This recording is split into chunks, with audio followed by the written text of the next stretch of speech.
வீட்டுல யாரையுமே காணோம். போய் வாழை மரத்தை கட் பண்ணி எடுத்துட்டு வந்துட வேண்டியதுதான். இத்தனை மரம் இருக்குது, ஒரு மரம் எடுத்தா தெரியவா போகுது, போய் தூக்கிட்டு வந்துடலாம்.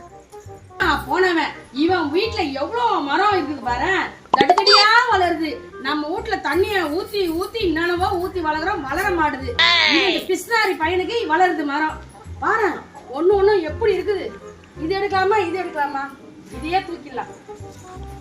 ஐயா ஐயா உசுர வச்சு ஊஞ்சல் ஆறாங்களே தெய்வமே, ஐயா காப்பாத்துங்க காப்பாத்துங்க.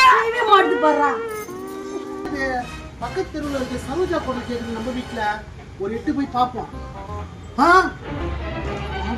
பெரிய திருடியாச்சா, என்ன வேலை பண்றா பாரு. நம்ம இல்லாத டைமை பார்த்து வாழை இலையை அறுத்து எடுத்துன்னு போய் வீட்டுல சாப்பாடு போடலான்னு பாக்குறா போல. என்ன பண்றீங்க?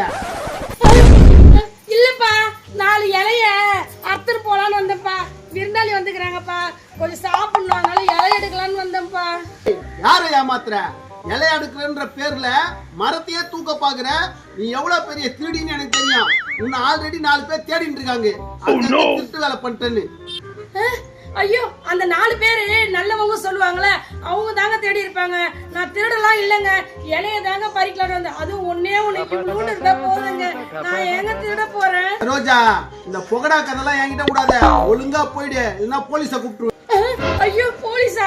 ஏற்கனவே 7-8 பெண்டிங் கேஸ் இருக்குது, இது சேர்த்தா ஐயோ அவ்வளவுதான். எப்பா எனக்கு இலையே வேணாம், அவங்களுக்கு விருந்தாளிக்கு தரையில தொடச்சிட்டு சாப்பாடை போட்டுறேன், வரப்பா நானு.